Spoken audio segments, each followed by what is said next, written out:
जय सद्गुरुदेव, जय पच्चरणम। मेरे सद्गुरु की वाणी अखिल भारतीय संत मत सत्संग, पंजीकृत दिल्ली। त्यक्त्वा करम फला संगम, नित्य तृप्तो निराश्रयः, कर्मण्यभिप्रवृत्तोऽपि नैव किंचित करोति सः। जिसका देह भाव अहम छूट जाता है, जो कर्मों के फल के संबंध में इच्छा रहित रहता है और सदा आनंदित रहता है, जो संतोष के मध्य गृह में भोजन करने बैठता है और आत्मबोध का चाहे कितना ही अधिक भोजन सामने क्यों न परोसा जाए, पर फिर भी जो कभी यह नहीं कहता कि बस अब यथेष्ट हो चुका, वह आत्मानंद का माधुर्य दिन बर दिन बढ़ती रहने वाली रुचि के साथ सेवन करता है। जो कोई भी कार्य करते समय उसमें इतना संलग्न नहीं हो जाता कि हृदय से ईश्वर की याद भूल जाए। जिस पुरुष को सांसारिक कर्म करते हुए भी निरंतर अपने इष्ट की याद है, उसकी कर्मों में आसक्ति का सर्वदा त्याग हो जाता है। ऐसा पुरुष किसी भी सांसारिक वस्तु या मनुष्य के आश्रित नहीं रहता। उसका एकमात्र आश्रय एवं आधार परमात्मा की इच्छा ही रह जाती है।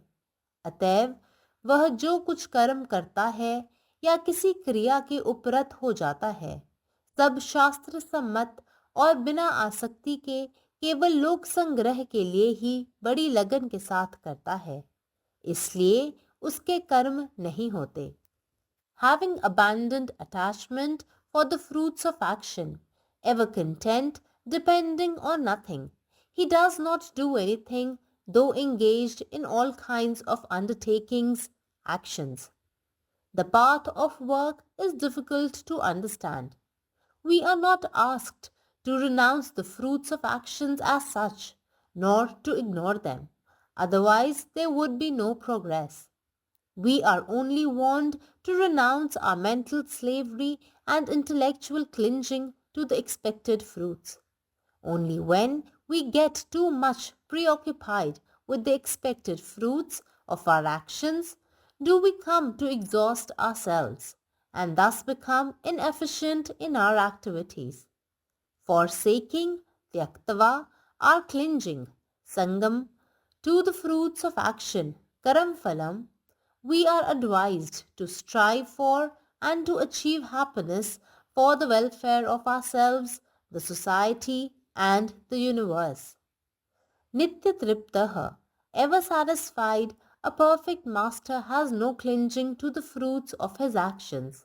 He is completely satisfied in his intimate experience of the infinite as his own self. His heart is always remembering the Lord even when he is engaged in any kind of mental work. His only desire is continuous dhyan unto the feet of the Almighty, and he is always aware of the reality of his own self. Om. నా సద్గురు సందేశం.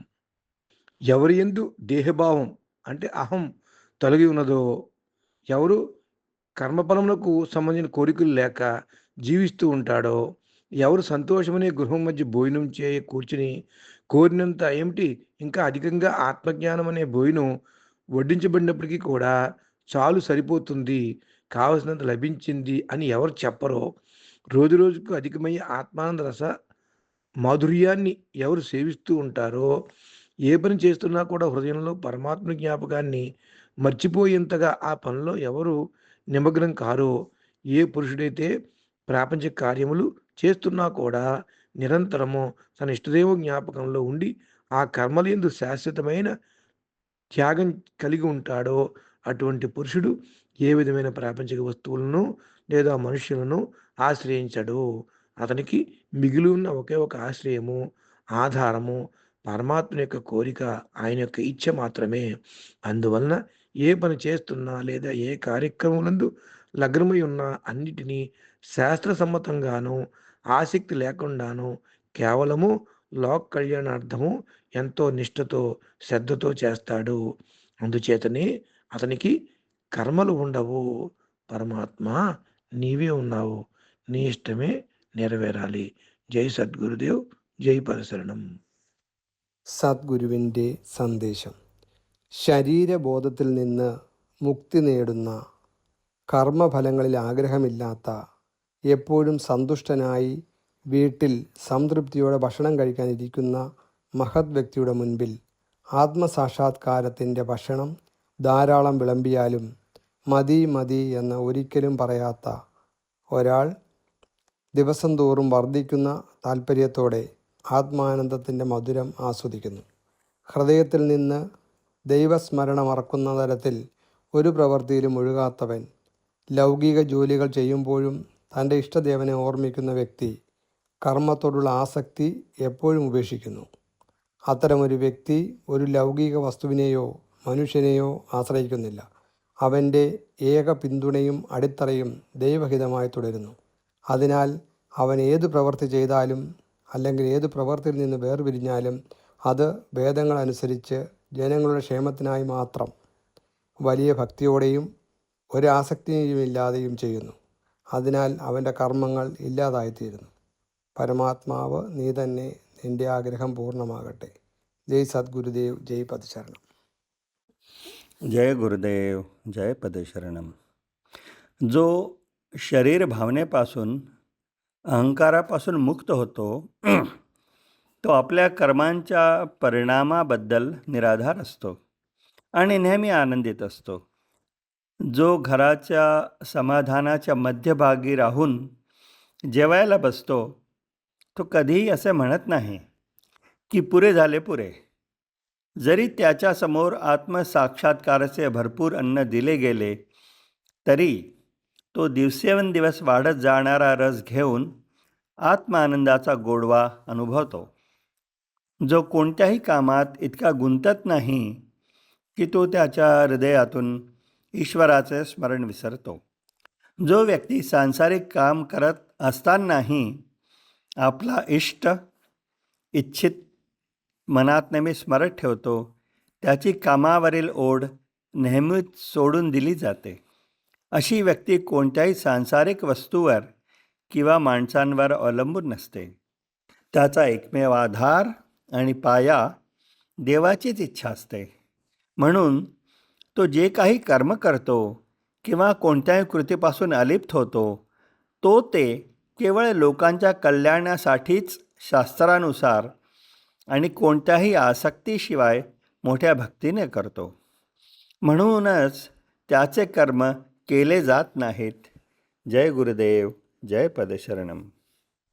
जेकर देह भाव विलीन भ जाइत अछि, जे कर्मक फलसँ पूर्णतः निर्लिप्त रहैत अछि आ सदा आत्मानंद में निमग्न रहैत अछि, से मोक्ष मार्गक पथिक अछि. ओ संतोषक भवन में विराजित होइत अछि, मुदा आत्मबोधक भोजनसँ कखनो अघा कऽ ई नहि कहैत अछि बस आब भऽ गेल.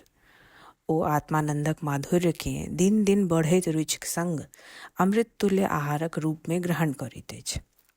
कोनो कर्म करितो ओहिमे एतेक निमग्न नहि होइत अछि जे हृदयसँ ईश्वरक स्मृति विलुप्त भऽ जाय.